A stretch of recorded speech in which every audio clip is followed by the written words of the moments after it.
Hello, amigos! Hoje estamos aqui em mais um episódio do Pode Protagonizar. E a gente vai receber aqui a Jordana Espósito. Ela é fundadora da Bendito Fit, uma indústria capixaba de alimentação saudável e de congelados, né? Hoje vocês já têm 4 lojas próprias. Ela tá bombando aí, querendo escalar negócio nacionalmente. Jordana, seja muito bem-vinda. Eu tô muito feliz de você estar aqui. Eu também. A gente fez um Obrigada evento pelo juntas do podcast no Fizemos. primeiro semestre, foi maravilhoso. E, Jordana, conta pra gente, como que você deu início a essa ideia da Bendito Fit? Com apenas R$100, tá, galera? Aquelas. Lembrei disso aqui agora. Quando eu comecei a Bendito, eu tinha 21 anos e eu era universitária também. E assistindo palestra, evento da faculdade, teve uma hora que eu tive um estalo, assim, que realmente caiu a ficha que o meu futuro, a minha profissão, a minha carreira, quem eu seria só dependia de mim. Eu deveria ser protagonista da minha história. Então, ali eu tive uma chavinha que eu falei, eu preciso escolher o que eu vou fazer da minha vida pra tocar pra frente e tem que dar certo. E eu escolhi que eu iria empreender, só que eu não tinha muita grana, era uma jovem universitária de 21 anos. E você fazia nutrição, né? Ainda não fazia nutrição, eu fazia secretariado executivo trilingüe em Viçosa. Gente, Eu queria ser assessora parlamentar. E aí eu comecei a ouvir sobre empreendedorismo, sobre você cuidar da sua própria carreira, você conseguir tocar o seu próprio negócio. Isso mudou completamente o rumo que eu queria traçar de carreira. E aí eu tive que fazer assim, fazer o que eu podia fazer com os recursos que eu tinha. Então eu tinha R$100 que a minha mãe me emprestou e o que eu sabia fazer era cozinhar. E aí fiz as primeiras receitas, levei na academia que eu fazia aula de fit dance na época, o auge era o fit dance. E tendo essa noção de que eu deveria assumir o que eu queria pra minha vida dali pra frente, sabe? Porque meus pais, meus irmãos, eles não eram responsáveis de quem eu seria no futuro. Dependia de mim, trabalhar, construir o meu legado. Eu falei, é isso que eu sei fazer, é isso que eu posso fazer hoje com as condições financeiras que eu tinha. Então, fui e criei o meu mínimo produto viável, que a gente chama na administração. Comecei a vender e a Bendito começou. Gente, que legal. Mas você chegou a fazer nutrição em alguma época? Eu comecei a Bendito Fit em setembro de 2016. Aí eu fiz Enem, eu acho, em novembro.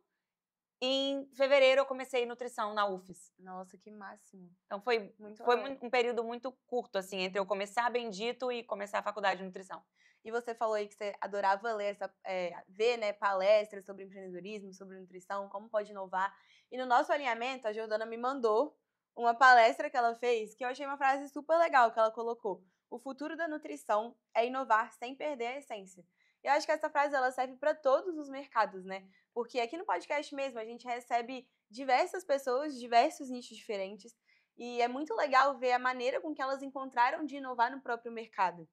E como é que você encontrou isso com a Bendito? Porque você mesmo falou lá de toda a sua história, né? Que você só tinha R$100 e sabia cozinhar. Eu acho que inovar não é você inventar a roda.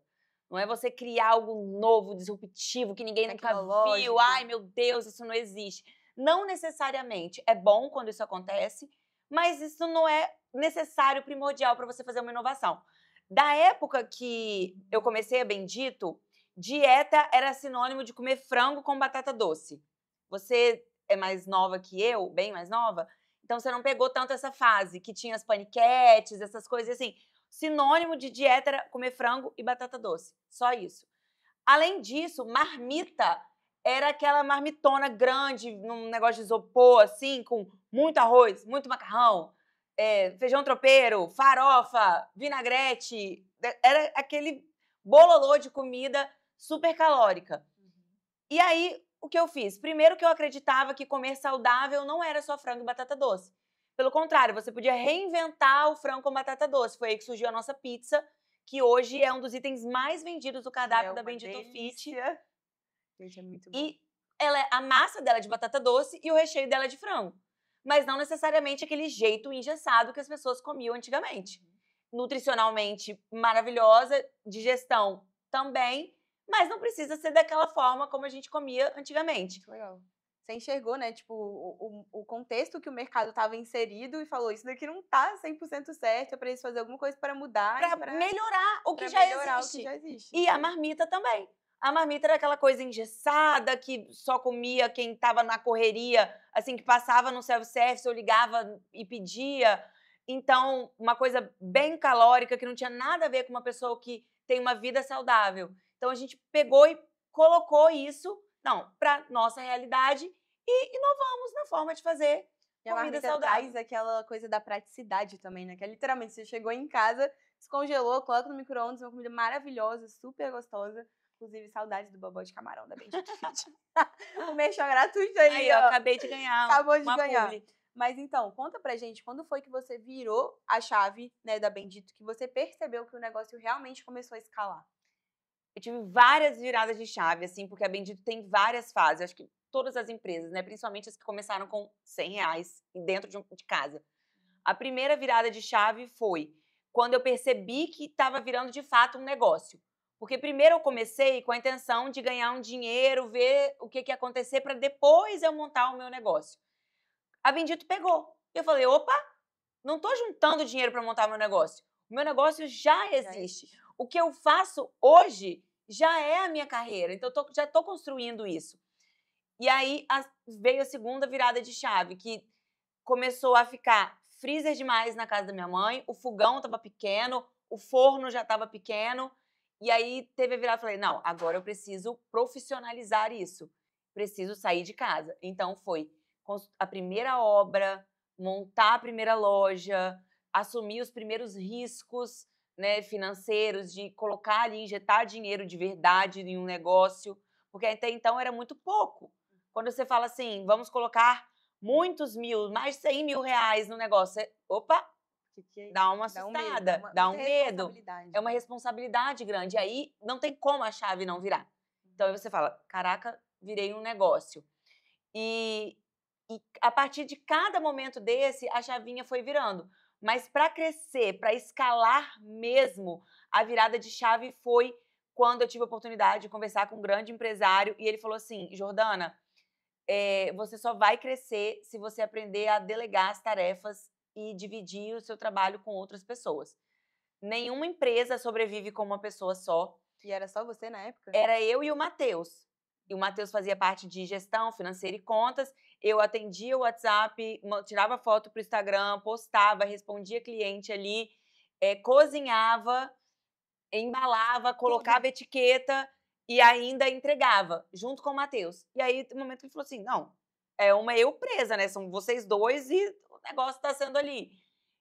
Você precisa aprender a ensinar outras pessoas o que você faz para poder multiplicar o volume que você tem.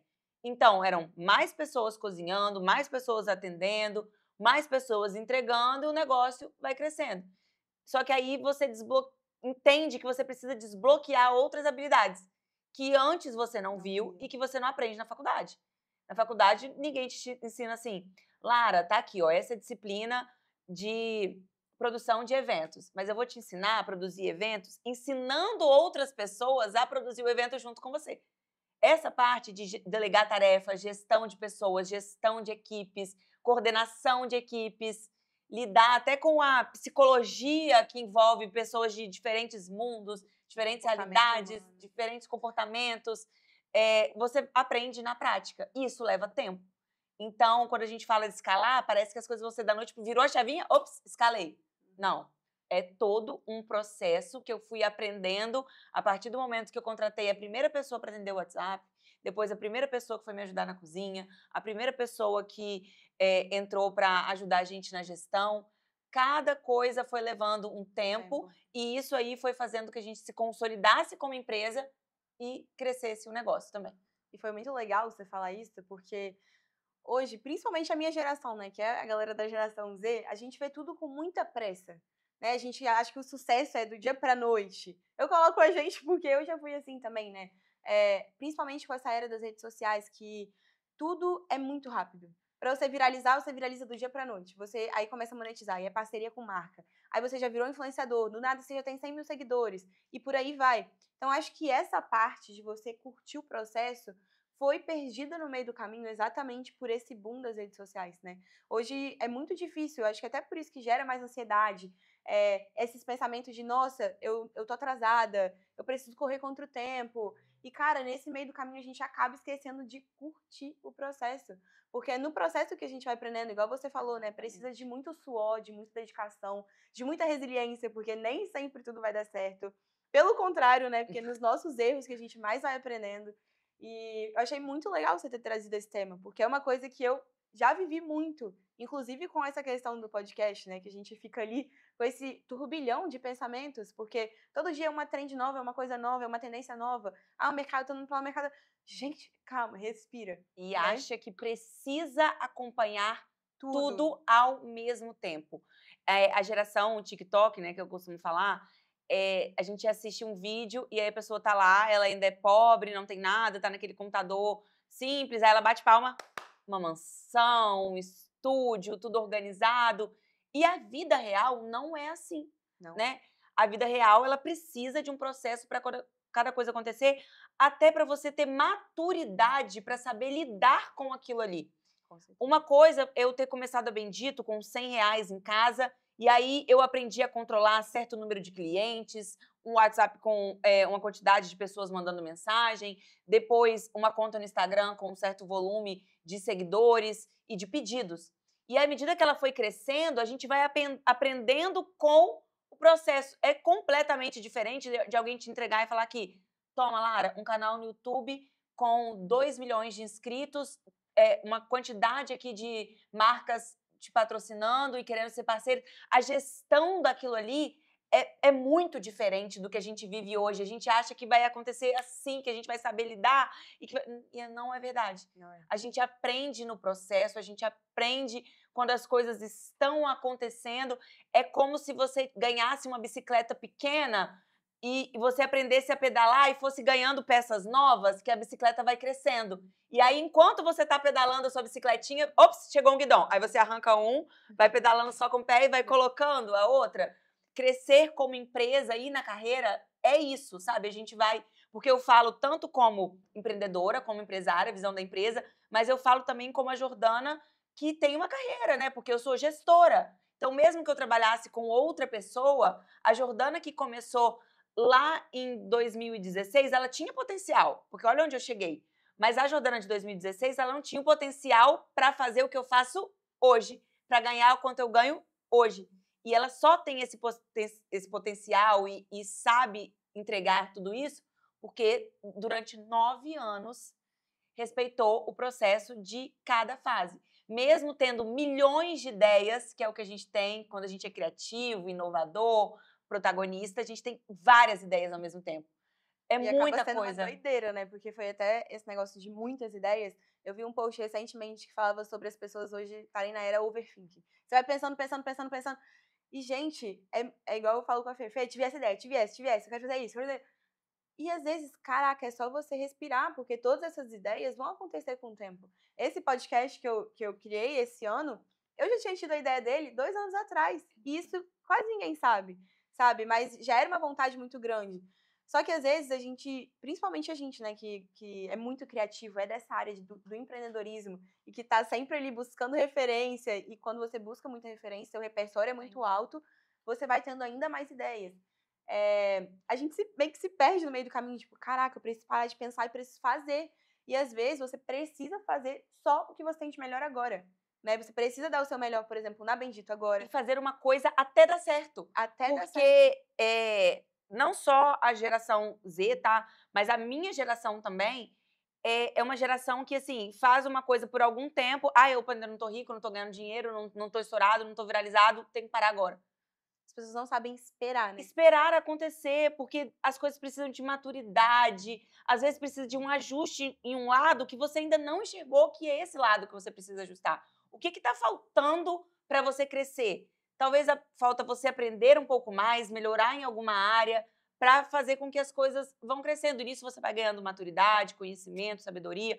Então, esperar e insistir naquilo ali para fazer dar certo. Porque durante o tempo que eu tenho a Bendito, são 9 anos. Gente, passei 9 anos pensando só em marmita e comida e tendo ideias só para Bendito Fit. É óbvio, a minha cabeça também ela é bombardeada de coisas. Eu tenho uma pastinha no Drive que tem vários outros negócios, várias outras ideias que eu quero implementar, tanto na empresa, quanto na minha vida pessoal, quanto... Galera, eu já ia até pedir pra ela dar uma dica de como que ela lida com essa situação, mas eu ela sou muito mesma já visual. falou. Então, assim, eu crio planos de negócios. Eu tenho empresas criadas, elas têm logo, têm nome, têm estratégia comercial, têm público-alvo. A empresa está 100% desenhada e ela está ali, dentro do meu Drive, para o Esperando o dia que eu momento certo. tiver tempo madura o suficiente para dar conta de 2 empresas, porque não adianta também abrir e depois não dar conta. Ideias da Bendito também tem coisas que, até de um podcast, que eu já pensei em criar. Tem uma parede, tá pintado, meio que um meio estúdio dentro da que era a minha sala antiga aqui em Vitória, mas que eu não tirei do papel porque não era a hora certa e eu também não estava capacitada para fazer isso ao mesmo tempo com a minha vida. Então, se hoje você é a Lara, universitária, atleta, que faz suas coisas, será que vale a pena você encaixar mais algum projeto agora e deixar o seu sendo feito 30% aqui? Se você pode dar 50%, se você pode dar 70%? Houve um tempo na minha vida em que 100% do meu dia era Bendito. 100%, não existia equilíbrio. Não existia, tempo de qualidade, relaxar. Não, a gente precisa equilibrar as coisas. Não, 100% da minha vida era dedicada a Bendito. Eu dormia e acordava em função de trabalhar e escalar o meu negócio. E aí o negócio engatou, eu tive que ir diminuindo, até por questões de saúde, sanidade mental também. Mas em algum momento você vai precisar focar só em uma ideia, se você quiser que ela cresça. Porque se a gente faz a coisa dentro da média, a gente fica na média. É aquele negócio, né? No que a gente foca, as coisas crescem. No que foca, cresce. E aí, Foca, cresce. você não consegue focar em 10 coisas ao mesmo tempo. E se você fizer várias coisas ao mesmo tempo, você vai ter um equilíbrio. E ninguém que viraliza, que estoura, que tá lá no auge, é equilibradinho. Sempre teve que colocar mais energia em alguma coisa. Então, qual é a sua coisa que você vai colocar energia hoje? Daquilo O que te faz que você gosta vibrar, também. o que você gosta e o que vai trazer um retorno para você, se você está pensando em financeiramente, né? Porque às vezes, eu gosto de jogar beach tênis, eu, Jordana, mas eu não sou boa em jogar beach tênis, igual você. Então, assim, não vai me monetizar, ninguém vai me pagar para jogar beach tênis. Então, não seria o que eu deveria focar agora, apesar de gostar muito. Mas eu gostava de cozinhar, sabia cozinhar, as pessoas queriam comprar comida, então eu conseguiria trocar o meu trabalho, o meu talento por dinheiro, e aí eu juntei tudo e foquei naquilo. Então, esquece as outras ideias, aquelas coisas que eu tinha, apesar de saber que elas vão dar um retorno, e foca em uma coisa que você primeiro, é muito boa, e faz muito bem você ela. Gosta. E faz muito bem ela. Porque depois que você fizer muito bem essa coisa, vai sobrar um tempinho para as outras. E vai dar certo, né? Vai. E isso que você falou é muito legal, sobre a espera, né? Porque esses dias a gente estava até tendo uns eventos na faculdade, e o que mais estava sendo discutido é que a dificuldade de mão de obra hoje. E principalmente quando o assunto é mão de obra geração Z. Porque a rotatividade é muito alta. Vou colocar a gente porque eu também sou da geração Z. A geração Z fica muito pouco tempo dentro de uma empresa. E por que isso, né? E eu acho que vem exatamente dessa questão de não saber esperar. De achar que você vai entrar como estagiário e no mês seguinte você já vai estar lá coordenando uma equipe, ou liderando, ou sei lá. E aí, a facilidade da internet hoje também traz essa vontade pra gente de empreender. Mas, pô, ser dono do meu próprio negócio é muito mais legal, é muito mais lucrativo, é muito mais isso. E quando a gente chega nesse lado de vou empreender, vou fazer acontecer, vem essa parte da espera, de que a gente precisa lidar com o processo. Aí é obrigatório, não tem como. Você não tem mais em quem você colocar a culpa, né? Não tem como. Não cresci porque meu chefe não me ajudou a crescer. Aí você começa a entender as suas limitações, quando vai você por si mesmo. Eu já fui a pessoa que entrava na empresa e achava que em meses eu tinha que crescer. Hoje eu entendo que algumas habilidades para escalar uma pessoa na carreira ou no negócio, elas vêm com o tempo. Então, não adianta você começar com muita grana, que é o que eu não tinha. Eu tive que ter tempo para juntar grana. Mas muita gente, da mesma época que eu, começou com muita grana, mas não tinha o conhecimento para administrar esse dinheiro. E aí, o que aconteceu? Não deu certo. Então, essa vivência também me mostrou que a maturidade, o aprendizado, o que a gente precisa para gerar alguns cargos, estar ali, tanto no seu próprio negócio quanto no emprego, ela vem com o tempo. Com certeza. E é muito legal, né, a gente tá trazendo isso exatamente porque o nosso público do podcast é um público muito jovem e tá sendo um tema muito debatido. Não sei se é porque eu tô vindo de uma semana muito intensa de eventos, né? Mas foi muito legal a gente ter trazido isso. Eu até falei com a Fê, falei, Fê, acho que esse episódio é um pouco pra mim hoje também. Porque acaba que, querendo ou não, é o que você falou, né? Pô, se você tivesse 2 milhões de inscritos no YouTube, o que você ia fazer? Você ia saber lidar com 2 milhões de inscritos? Com tanta marca procurando você? Com tanta cota de patrocínio chegando pra você poder fechar? Como que ia ser o financeiro do seu podcast? O seu administrativo, o seu jurídico? Como que você ia lidar com tudo isso?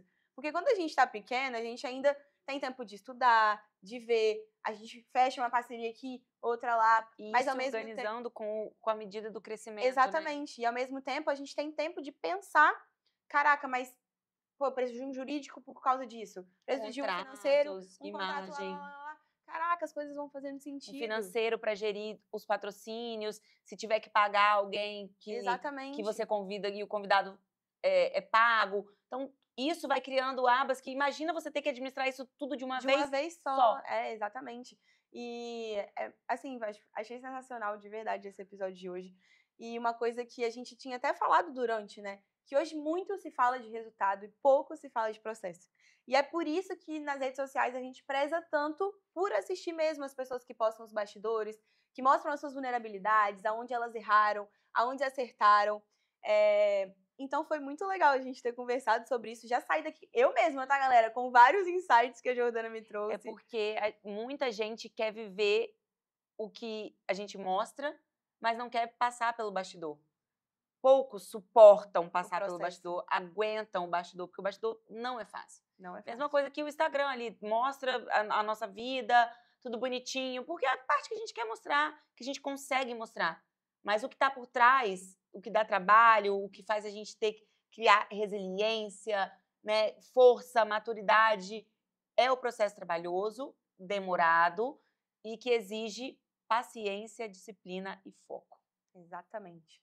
E com isso, nós iremos finalizar o nosso episódio. Galera, eu tô muito feliz de ter você aqui, Jô. Muito obrigada de verdade. E, gente, ó, um lembrete pra mim, pra todo mundo que tá assistindo, pra quem chegou até aqui, exatamente isso. A gente aprende muito com o processo. A gente precisa ter essa paciência, esse cuidado. É no processo que a gente aprende a entender até onde vai os nossos limites, a superar os obstáculos, a ter resiliência no caminho. A gente erra e a gente vai aprendendo com os nossos erros e vai ficando cada vez melhor. Né? Então, a gente precisa ter essa felicidade mesmo de viver o processo para suportar o propósito que está aí pra gente, né? Exato. Pensa no que você quer lá na frente e fala assim, qual é o caminho que eu preciso traçar para chegar lá? Exato. Enquanto você estiver vivendo esse caminho, você tem que entender que ele faz parte de quem você será no futuro. Não existe chegar lá na frente, ter uma pessoa que teve um sucesso, uma carreira consolidada, com milhares de conquistas, e ela não tem uma história para trás para contar do que ela passou, do que ela viveu, de todos os obstáculos que ela teve que superar. É unânime para todo mundo. Então, quais são os seus? Quais os obstáculos que você vai contar que você enfrentou? Que você vai dizer que você, assim, caramba, eu passei por isso, enfrentei isso e dali eu saí mais forte, mais sábio, mais sagaz. Eu saí com mais maturidade. Então, é isso. É olhar para onde você quer chegar lá na frente e falar assim, opa, é isso aqui que eu preciso fazer. Maravilha.